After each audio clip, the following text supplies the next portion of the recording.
Hello, everyone, and welcome to today's interview. I have an amazing guest with us today, Diana Edelman, and she is from Vegans Baby. And what we're really excited about talking with Diana today is how she's been helping the world go vegan, trying to really make it an easy transition for people, helping people understand that if Diana can do it, they can do it too.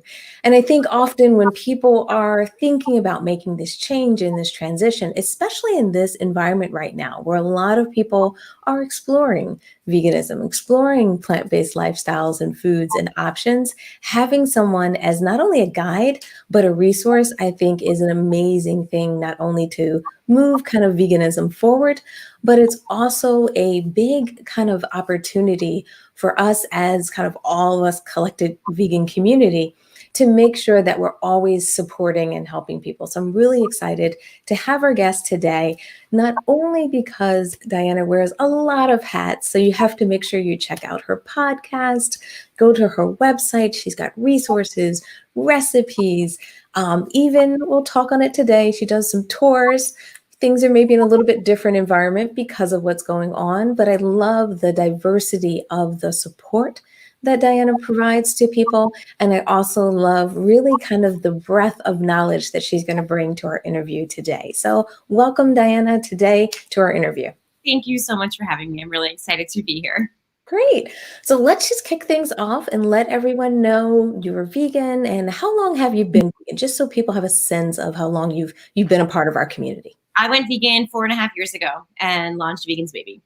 Perfect. Now, when you launched Vegans Baby, did you realize, especially when you launched to where you are today, are you kind of surprised where you are today and how much has evolved and changed? Or was it just like you thought it was going to be? No, I literally went into this just to be like, hey, look, if I can go vegan, you can go vegan. And I'm going to show you like the food I'm eating. And I never thought it would be where it is today. Like 4 years ago, I officially launched Vegans Baby May 15th, 2016. So Oh, wow. never. It just had an anniversary. Yeah, I did. So it's like I never would have in my wildest dreams thought I would be where I am today. Oh, yeah. I love that because I think a lot of times when people are starting either their businesses or their passion, a lot of times they think I have to have it all right. I have to figure out the whole path. And they don't give themselves that space to grow and kind of change into what their business may be, especially the more and more you help people. So I'm glad to hear that. So let's talk about life now. I think for a lot of us, life has changed. A lot of us, and you even hear me breathe as I transition into this topic, where Yeah. a lot of us are trying to figure it out. Maybe let's just start with where your business was before kind of COVID, stay at home, all of that started, and where are you today? Let's do the compare and contrast. Okay, so literally as COVID was starting, it was like, you're on this going up, up, up, up, up. Like I was at that top where like everything was just starting to happen. I had partnership with the James Beard Foundation, curating dinners, bringing in chefs from Las Vegas to Wow. the James Beard House in New York and having like beautiful plant-based dinners. I was working with another company to bring curated dinners to another city, and we were looking to expand those. I had just launched Vegan World Tours.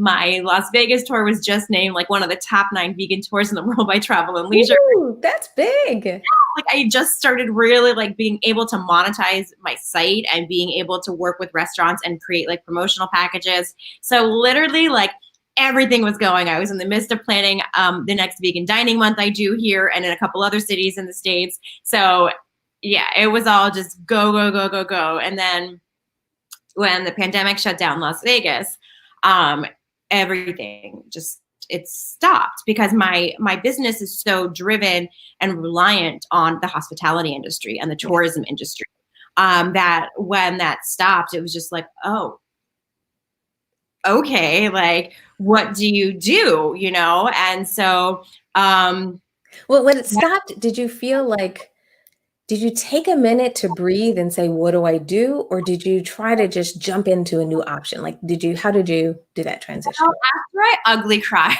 for a little bit, and like, I mean, there was that like mourning phase where you're just looking at it and you're like, I had everything going for me. Like I had all of these amazing things. I actually my next James Beard dinner would have been this past Monday we just had.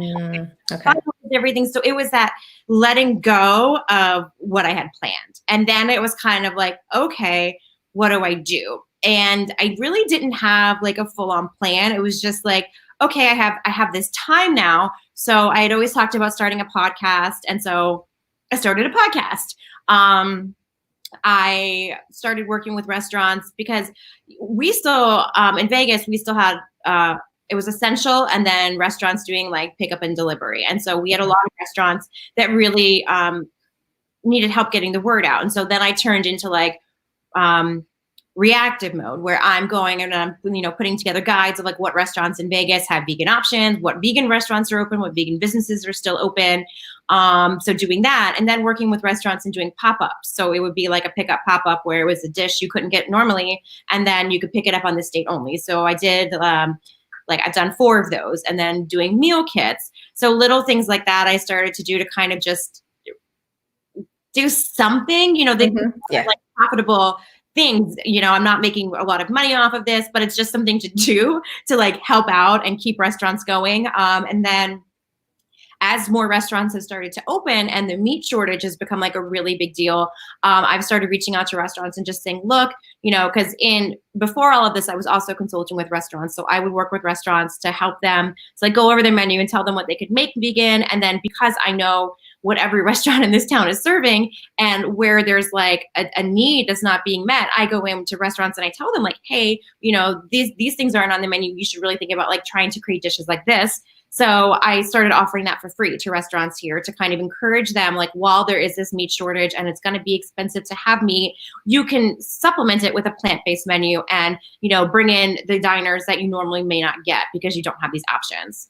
Are you finding that people are more open to it now, or more open to that discussion? Or are they, because their businesses and we're in uncertainty, people have a little bit of anxiety that they're struggling? Or what's kind of your gut feeling? It's not a lot of restaurants have reached out to me to do it. Okay. So I feel like a lot of restaurants right now are in this survival mode where they're doing what they know how to do, and changing that up makes it harder for them. I have had a few reach out to me and ask to like look at their menus, but for the most part, I think, a lot of restaurants in Vegas are vegan friendly. And so I feel like some of them they're doing what they can and that's what they're going to do. And they're not going to necessarily expand their menu because that's not the concept of their restaurant necessarily. We have a lot of steakhouses and a lot of like fish and meat driven restaurants in town. And so adding those to the menu kind of shifts everything. So if they already have stuff, I think they're like, okay, we're good. And then if they don't, I think they're just in this like frame of overwhelm because they're just trying to survive at this point, because restaurants here can operate at 50% capacity, but there's still the stigma of going to dine in versus like, pick up and take home. So it's a really hard spot right now for restaurants. But I would love to be able to help more of them. Yeah, but I love what you were saying earlier about even just the variety of things that you're doing, not only helping people with menus, but the idea of doing kind of a pop-up and having specialty items that they're doing on certain days. So that way they can even test the waters. Yeah. They can see how these dishes do. They don't have to overcommit to everything, because I know a lot of people are a little nervous to commit to the long haul on some changes, that this is a way for them to get started, for them a way to kind of get the word out. And then I think we were talking earlier before we started the official interview about how you're becoming a little bit of a promotion arm for these restaurants. Yeah. Maybe walk us through what that's like and how you've been trying to kind of not only help them get these items on the menu, but make sure they're getting the traffic. So I have a pretty strong audience, especially in Las Vegas, because for the past 4 years, I probably have averaged dining out once a day. So I go out to eat all the time. So I have people that listen to what I say, and they're curious about where I'm going and what I'm eating. And so when I put something out on my social media, they go and they try it. So I've started to kind of be like, look, because Vegans Babies are free. Like the website, you don't have to pay to be on the website right now. None of it costs any money, but at some point, I have to turn it into a business. So I'm offering now, like if for like tastings and things, like my time has to be compensated because there is a return on investment for that. And then for dining or for social media, there's a cost now based on, I use a social blue book to find my rates, and I literally just go and show them that, and those are my rates because I want to keep it fair. I'm not gonna charge a ridiculous amount, but I do, like, it's Vegans Baby is a full-time job with or without an income coming in. It takes a lot of time to do all of this, and it's just like, in order for me to be able to do it, I need to have some sort of compensation or it goes away. Yeah. And I think that's something really important to talk about. I think sometimes as vegan business owners, we want to help, we want to support, we want to be there. Like our hearts are just pouring out.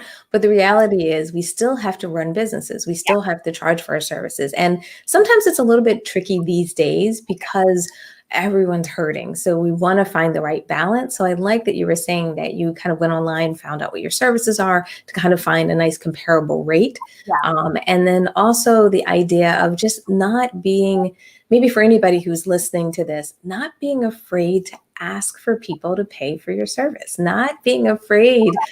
And I don't know if you have any advice around that, because I know all of us can even feel a little anxiety these days. So do you have any recommendations on how to ask for that sale, especially in this current environment? Gosh, it's just knowing your worth and knowing your value and knowing that if you are doing something for a business and it's helping them, then you deserve to be compensated for it. It's very hard for me. And as a vegan, especially, it's hard because it's like, I want to help show people about vegan life. And there's that, like, the dissonance in my head where it's like, this should be free. I shouldn't charge because I just, like, this is my passion. This is what I want. But also it's so difficult to be like, oh, actually, can you pay me for this? So I think it's just really, truly knowing what you bring to the table and believing what you bring to the table and remembering that, by you helping this business or by you giving a service to a business, they are going to be making money. They're going to be generating income. And so you should be generating income as well for that service. Absolutely. Yeah. And I think that's the key, is it becomes kind of a hand-in-hand relationship. They're paying you for a service that's ultimately designed to help them to grow. So helping them see that, I think, can make a really big difference. Yeah. The other thing I like about what you're doing is how local, a lot of us are always talking about having these, like, nationwide global businesses. And I know with the travel work you do, that takes you definitely to a global land, but maybe let's talk about the benefit of being kind of in a city, a town, an area like Las Vegas, and being known, understanding the kind of how restaurants work, the scene, and how that becomes an asset for you in helping people and building your business. Because I think sometimes we forget that there's such gold and amazing stuff when we go local and build a local presence. I'm the expert. I'm the one that knows what's going on in this city. I know what food is being served. I know where it's being served. I know when it's being served. I know, like, what's high-end, what's not. So basically, it really helps from a business perspective to be that thought leader and that expert in a city, because it lends so much validity and credibility to the work you do. And because of that, it elevates you. And so, I'm working on, I have other cities I'm working on. I have a vegan dining month that's expanding. So having this as my like roots and where I am and the work I've done here is really good for propelling to grow more in other cities. But in terms of being local, it's priceless to be able to have everybody come to you, like, to come help them with their business or come to you to ask where to eat. And then it also shows, because I'm in the community so much, I'm not only reaching vegan people, I'm reaching people that just want to eat good food or are curious about being vegan. So it really helps, like, having that micro influencer. And I don't like the word influencer, but it really helps in the sense that, like, you're this person in the community that's really helping people figure things out in terms of dining and like lifestyle. And so having that niche I think, really helps build a business. Perfect. Yeah. I think definitely having some niche focuses, I think, can really be helpful. And like you said, it helps you build your expertise. And also the idea that if you make the model work for Las Vegas, you can replicate that model other places. Because I think a lot of times when we start out and we build our businesses, or when people are solopreneurs, a lot of times they think about, oh, am I just building this small thing? And first off, I think there's so much value in being small and nimble and having a business you love and not dreading it because it's gotten so big that it's just so demanding. But at the same time, I love businesses that have models that can be replicated, that can scale in a way that is reasonable. So I really like what you're doing with your business. So tell me a little bit about this podcast. I think for a lot of people, when they're watching these, when they're doing these interviews and they get excited about what you're doing, they love to know how they can connect with you. What's the next step? So let's talk a little bit about this podcast and how this podcast is maybe being a little bit of an outlet for you, while we're all figuring things out. So the podcast is called The Good Fork. And basically, there's so many amazing people out there doing amazing work, whether they're vegan or not, to elevate plant-based dining, travel, lifestyle, businesses. So I sit down for between 30 minutes to an hour with chefs, with CEOs, with entrepreneurs, with activists, and we just talk about how they got to where they are, their business. We talk a little bit of travel, a little bit of food, and it's all just with a plant-based twist. So I've had Rachel Geike, the founder of Snow Monkey. She was named one of Forbes 30 Under 30 on. Chef Leslie Durso, who is an amazing acclaimed chef and has done vegan menus for the Four Seasons in a couple cities. Lee Asher of the Asher House, who travels around the country in a bus with 10 adopted dogs to raise awareness about adoption versus buying a pet. The CEO of Before the Butcher, just tons of different people just coming in and sitting down, and we just talk about their business and what their life is like, and especially for someone like Rachel, who was named Forbes 30 Under 30, how their life changed. A couple weeks ago, I had Lindsay McCormick, the founder of Bite Toothpaste Bits, and she and I are really good friends, but she was just on Shark Tank, and she turned down Mark Cuban's funding. So we talk about why in the world? Why would you do that? What were you thinking? What happened? Yeah. So we talk about all the things like that. I have really cool people on, and it's just a casual interview conversation about what they're doing. That's nice. Now, have you found that the podcast has just been, I guess maybe it's two pieces, and I'm putting myself in your shoes because I know I've been playing around and doing a little bit more podcasting during this time too, that it feels like it's a great personal enrichment, but also it's been helping my business. It's helping me kind of in the long run. Can you maybe talk about how much has it helped you personally by doing more podcasts? And then also from a business standpoint, how has it maybe helped you expand? Well, this is a new podcast for me. So there's only 4 episodes on right now. I have a backlog of about 10. So in terms of how it's expanding my business, monetarily, it's not yet. But in terms of for me personally, and my brand, it's connected me with some amazing, amazing people I probably wouldn't have conversations with otherwise. And so for me, being able to talk to Rachel about Snow Monkey and then being hey, I know you're in Las Vegas. Why don't we figure out a way to promote your products at Sprouts from while we're on this call? Or I just had one of the chef ambassadors from Just the other day. And so just connecting with these people is so valuable because now it's a relationship and you never know what the future holds. But now these are people I know. And if I need to connect with them again or bring them back on or down the line, if there's an opportunity where something could work with them, I have these connections. And I think it's really important in terms of building the brand and building relationships within the brand. Yeah, I think it's so important because I think a lot of times people forget that some people who are maybe in your space, in the hospitality space, where some things are just on hold. Some things we can't, there isn't that obvious pivot. It's just we need time is passing. That I think sometimes people forget that there's things still to be done. Networking is such a great thing to do right now. And a lot of people are kind of sitting back and waiting And Yeah. one thing I've been preaching and talking about is telling people to get out there and network, to talk to people, spend time. And I think a podcast is such a great way to do it, because not only do you get more time, you can also help each other by cross promoting, just like you said, with the example of maybe promoting in Sprouts and so forth. So I really love when we're all not only just looking at what do we do to drive sales, but we're also saying, what are we doing to stay active? And what are we doing so that we get connected during this time? I think it's also important to stay relevant, because if you were out there creating content and doing things and then everything stops and you go away, I think it hurts your business so much. Like staying active, talking, being a part of the conversation, leading a conversation right now is just really important, because you don't want it to disappear just because your money went away.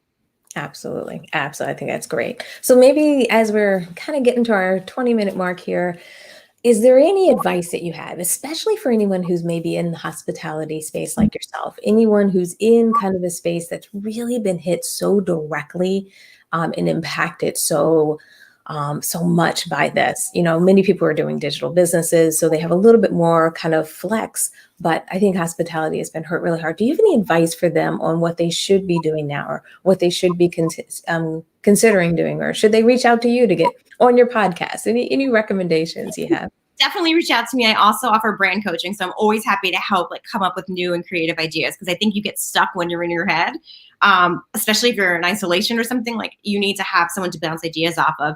But I think the most important thing is to just look around, see what people in other cities are doing, see what other businesses are doing, and see how you can adapt it to make it yours. Quite honestly, you don't need to recreate the wheel here, but you can kind of make it your own unique thing. Also, see how you can help. Becoming that asset, becoming someone in the community that can help another business is really important. And then, especially in the hospitality industry, try to show others the value of plant-based dining, of attracting a plant-based audience, because this audience is still underserved. It's one of the fastest growing trends in the world, and yet, you know, you still can't go to McDonald's and get something vegan. Yeah, and that makes a big difference. So there's a lot of growth still there. Now, if people want to get in touch with you, let's give them website, social media. What should they do so they can get in contact with you? It's vegansbaby.com, and then social media, every single thing is literally, it's at vegansbaby. And then if anyone has any questions or wants to run something by me, I'm always happy to help. And my email is diana@vegansbaby.com. Perfect. And then if people want to maybe leverage your content, because one thing, and this has just popped in my head, that sometimes when we're trying to spread the good news, when we're trying to tell people, when we're trying to talk about how these great restaurants have availability and so forth, especially since you have so much great content, do you ever do collaborations with people? Do you ever kind of work with people so they can use your content and share it with their audience? Or have you done anything like that? I partner with people all over the world to do guides. So on my site, I have people contributing to guides, but I'm always open to anything, you know, anything that can further my mission of making it easy to be vegan and making vegan food approachable and easy to find. I'm so happy to help. Perfect. So if you're in hospitality and listening to this, you need a guide, or just want to talk to an expert who's put together a guide and done some of this work in their city, definitely make sure you reach out to Diana. So Diana, thank you so much for taking the time, out of your day to kind of give us a little bit of background on what you're doing and all the great work you're doing, and also the impact you're making and how you're kind of making it work, even though it's uncertain, it's crazy, it's wild ride right now, that I'm really happy to hear that you're pushing through and you're finding ways to make things work. And then, I think when we talked earlier, you said you also may even look at doing some, as things loosen up and things open up, that you might start to do even some local tours as an opportunity in the future, right? Yeah, I did. I was running private vegan food tours of downtown. And then right before all this happened, I started a bar crawl where you could go to like one of the cool areas of our city and like have a drink and eat food at 5 different restaurants. So when it's comfortable to do so and people are comfortable going out again, and especially being in like a restaurant versus outside, I will start those up again. Perfect. All right. So we look forward to keeping up with you and keeping up with everything you're doing. So once again, thank you for joining us. I appreciate it. Thank you.